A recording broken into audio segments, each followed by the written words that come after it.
아베형 실려갔다고 하죠. 일본이랑 우리나라 관계에 대해서 어떤 식의 변화가 있을 것이냐, 혹은 별 변화가 없을 것 같냐, 이런 부분 조금 얘기해보는 시간 가져볼게요. 퀴토하셨습니다. 건강이상설 보도 문제 없다 라고 했는데 2주 연속 병원행 추가 검사했다. 그러다가 총리직 사임까지 이야기가 나왔다. 그러면서 차기 총리 임명 때까지 임무 수행하겠다. 사실상 사임은 사임인데 지지율이 최악이었죠. 지금 2차 내각 출범 이후 최저다. 정책에 기대가 없다. 가장 낮은 지지율이다. 이런 상황이었죠. 실질적으로 가장 오랜 재임 기간을 보내기도 했다. 여긴 연임이 가능하잖아요. 연임할 수 있었던 이유는 아베노믹스를 통한 경제 성장이죠. 아베노믹스의 핵심은 화폐 무제한 발행이죠. 무제한까지는 아니지만 엔화 가치를 강제로 낮추고 잘 팔리죠. 외국에서 봤을 때 엔화 가치가 낮아짐에 따라서 실물 가치는 올라간다. 근데 이렇게 엔화 가치 낮춰서 실물 가치 올린 일본도 우리나라만큼 집값이 폭등하지 않았죠. 근데 뭐 자꾸 화폐 가치 하락으로 인해서 집값은 계속 오를 것이다, 우상향할 것이다, 이딴 개소리 하는 인간들은 그거는 화폐 가치에 맞게 집값이 올랐을 때고, 화폐 가치보다 집값이 훨씬 빨리 올랐는데 왜 아직도 그런 얘기를 하고 있냐. 그래서 오랜 기간 재임할 수 있었던 원동력이 되었는데 질병 사태 터지고 나서 역효과가 많이 났죠. 통계 조작도 있었고, 한일 수출 규제 통해서 우리나라를 엿먹어 보겠다, 이런 식으로 야심차게 시작을 했는데 수출 규제예요. 우리나라가 외국에 파는 걸 막겠다는 거예요. 사실상 수출해서 돈 벌죠, 무역에서는. 그런데 수출을 규제했어요. 수입 규제가 아니라. 그러니까 죽어나는 건 어느 쪽이다?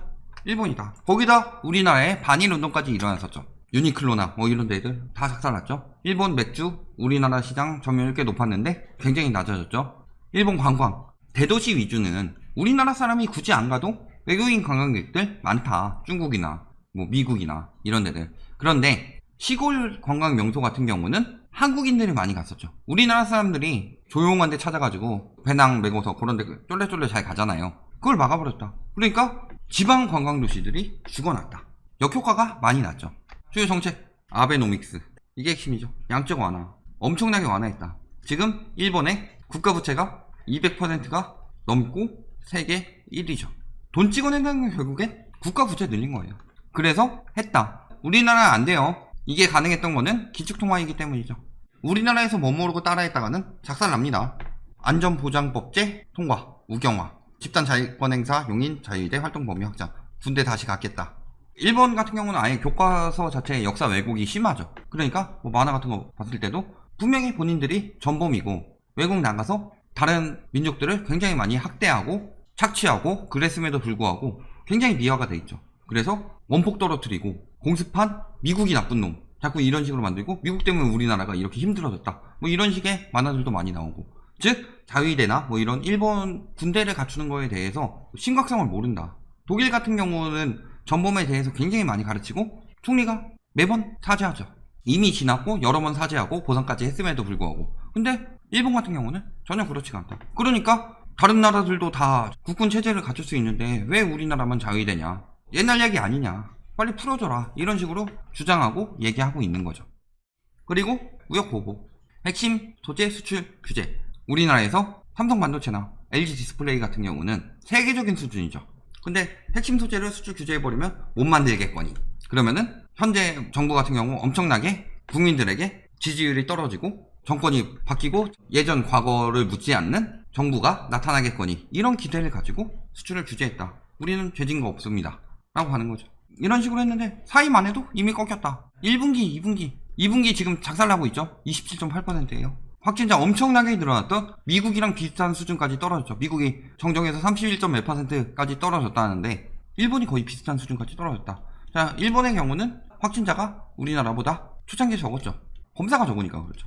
우리나라 같은 경우는 방역 대책을 굉장하게, 확진자 나왔다 그러면 동선 파악해가지고 접촉한 사람들 다 하는데, 일본 같은 경우는 증상 나온 사람들 위주로 했죠.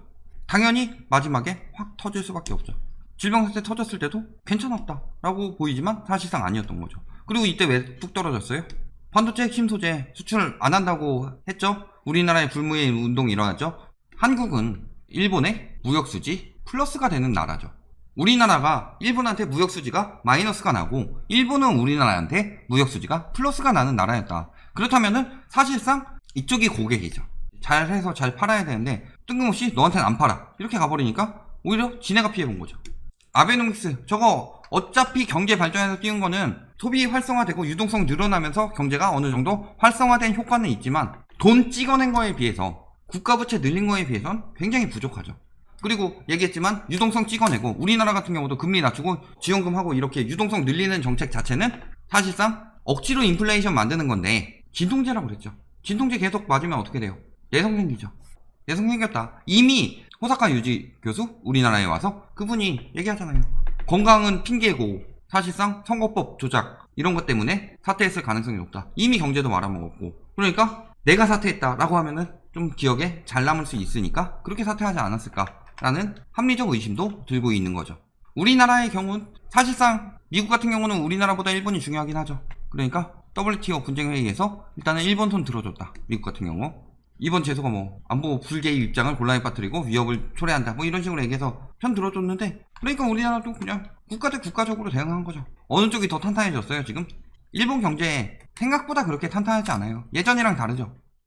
되게 어렸을 때 우리나라가 일본의 것을 표절해서 더 저렴하게 만들어서 수출을 했다. 그런 시기는 지났다 이미 핵심 기술인 반도체나 디스플레이 같은 경우는 왜 우리나라에서 일본 소재를 수입해가지고 하겠어요? 물론 정제 같은 경우는 일본이 잘하겠지만 고등 기술은 우리나라가 앞선 부분도 많더라. 거기 가가지고 다 알아서 처리하고 오죠. 소부장, 긴급 규제 대책, 세제 지원, 투자 지원, 금융 지원, 규제 완화. 국가 차원에서 이렇게 지원해줬다. 근데 우리나라 사람들 IQ도 높고 금방 만들어낼 수 있다. 사실상 근데 대기업 같은 데서 중소기업을 키우지를 않았죠.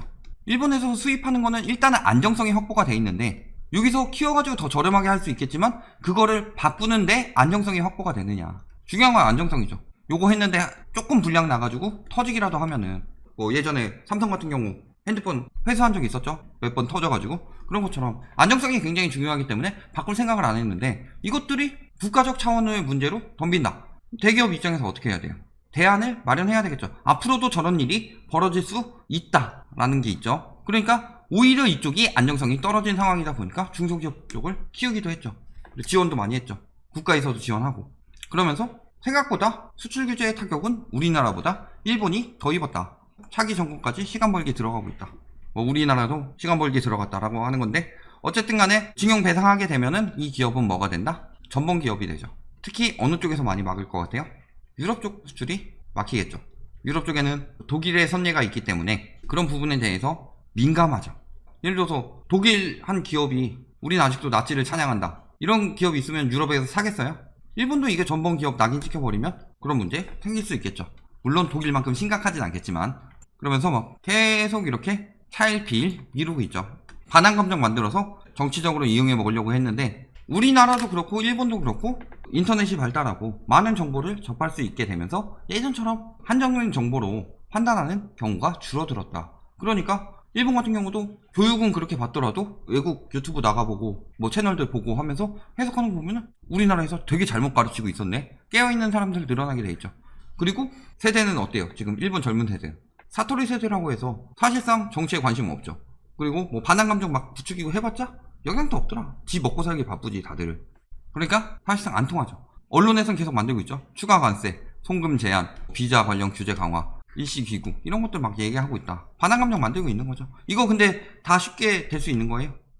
우리나라도 화이트 국가 리스트에서 빠진 정도지 그 이상으로 더 규제가 들어갔다. 편의를 봐준 걸 없앤 정도다. 사실상 편의를 봐줄 만큼 굉장히 좋은 거래처였는데 그거를 편히 봐주지 않겠다. 이 정도지. 요런 거 하려면은 국가적으로 비난도 감수해야 되겠죠.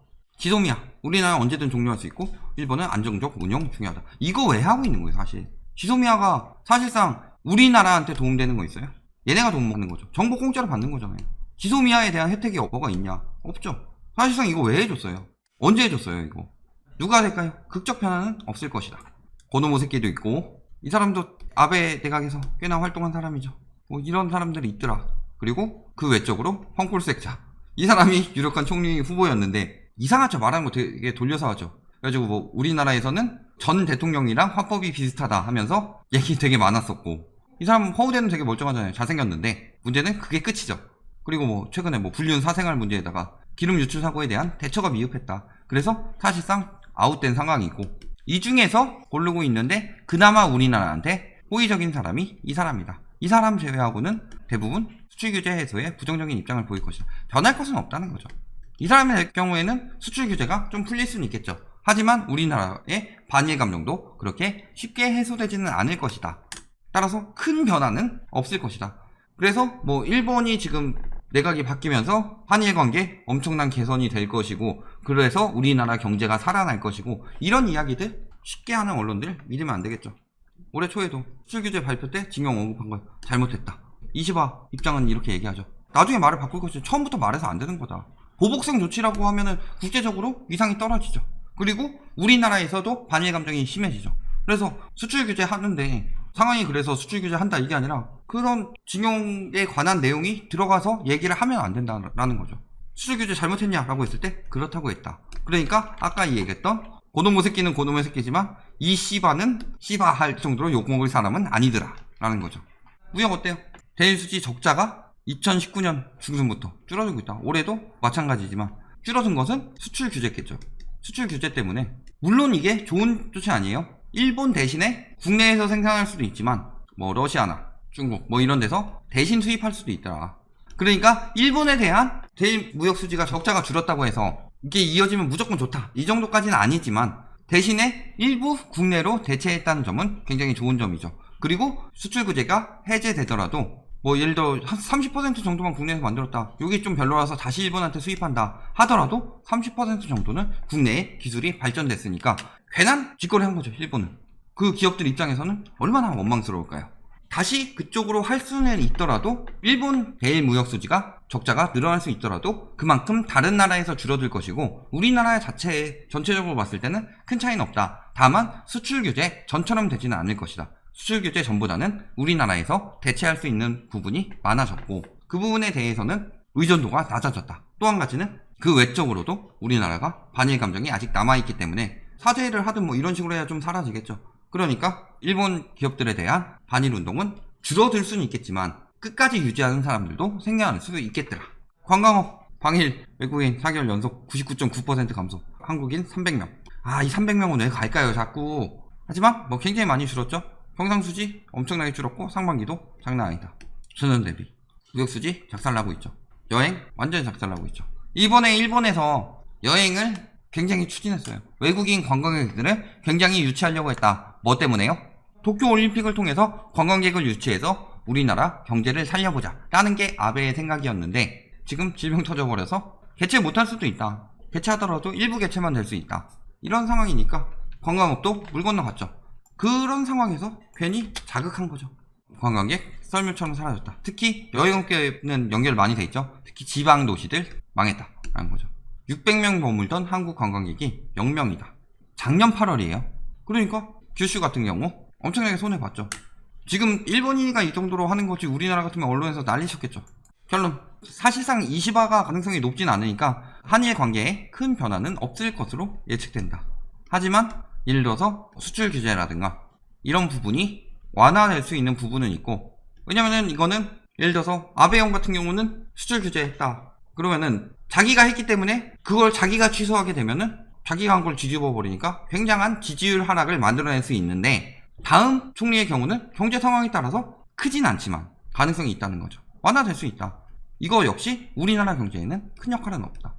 어차피 저기서 수입하나 여기서 수입하나 수입하는 양은 한정되어 있는 거고 그동안에 우리나라 기업 기술력이 올라갔죠.